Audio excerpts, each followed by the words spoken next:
اسلام کی پہلی درسگاہ صفا کا قیام اور حضرت ابو ہریرہ رضی اللہ تعالیٰ عنہ کی دینی خدمات۔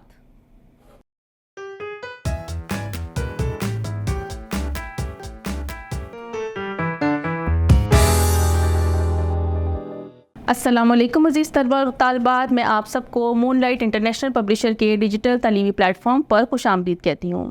آج ہم اصحاب صفا اور صفا کے قیام کے بارے میں پڑھیں گے۔ نبی کریم صلی اللہ علیہ وآلہ وسلم نے ہجرت مدینہ کے فوراً بعد مسجد نبوی کی تعمیر کا آغاز کر دیا۔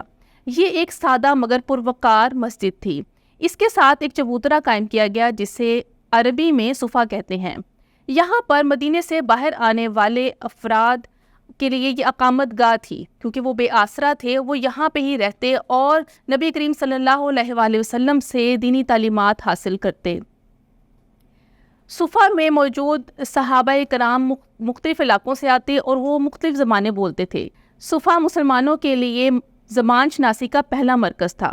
یہیں سے دوسرے علاقوں کے لیے مختلف وفود جو ہے وہ بھیجے جاتے اور اس صفا مسلمانوں کی پہلی اسلامی یونیورسٹی کی حیثیت اختیار کر گیا۔ اصحاب صفا کی تعداد آغاز میں 70 تھی اور یہ بڑھتے بڑھتے 700 تک پہنچ گئی۔ ان اصحاب میں حضرت ابو ذر غفاری، حضرت سلمان فارسی، حضرت عمار یاسر، حضرت ابو ہریرہ اور حضرت ابو سعید خدری رضی اللہ تعالیٰ عنہم شامل ہیں۔ حضرت ابو ہریرہ رضی اللہ تعالیٰ عنہ نے 7 ہجری میں اصحاب صفا کا حصہ بنے اور آپ نبی کریم صلی اللہ علیہ وآلہ وسلم کے دربار رسالت میں 4 سال تک رہے۔ آپ عربی زبان کے ساتھ ساتھ فارسی زبان بھی جانتے تھے۔ حضرت ابو ہریرہ رضی اللہ تعالیٰ عنہ احادیث کو سننے کے لیے بہت حریص تھے۔ حضرت ابو ہریرہ رضی اللہ تعالیٰ عنہ سے تقریباً 5300 احادیث صحاح ستہ میں روایت کی گئی ہیں، جن میں سے 325 احادیث متفق علیہ ہیں۔ صحابہ کرام رضی اللہ تعالیٰ عنہم احادیث کے اتنے بڑے مجموعے کو جو حضرت ابو ہریرہ رضی اللہ تعالیٰ عنہ نے مرتب کیا، اس سے بہت حیرت زدہ تھے۔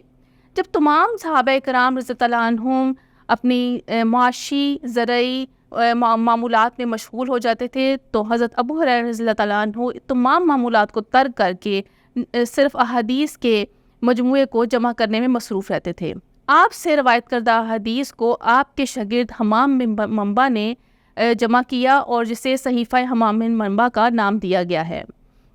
نبی کریم صلی اللہ علیہ وآلہ وسلم نے مسجد نبوی کے علاوہ مدینہ منورہ کے ارد گرد تقریباً 20 مساجد قائم کی، جہاں پر نماز کے علاوہ دیگر تعلیمی سرگرمیاں بھی سر انجام دی جاتی تھیں۔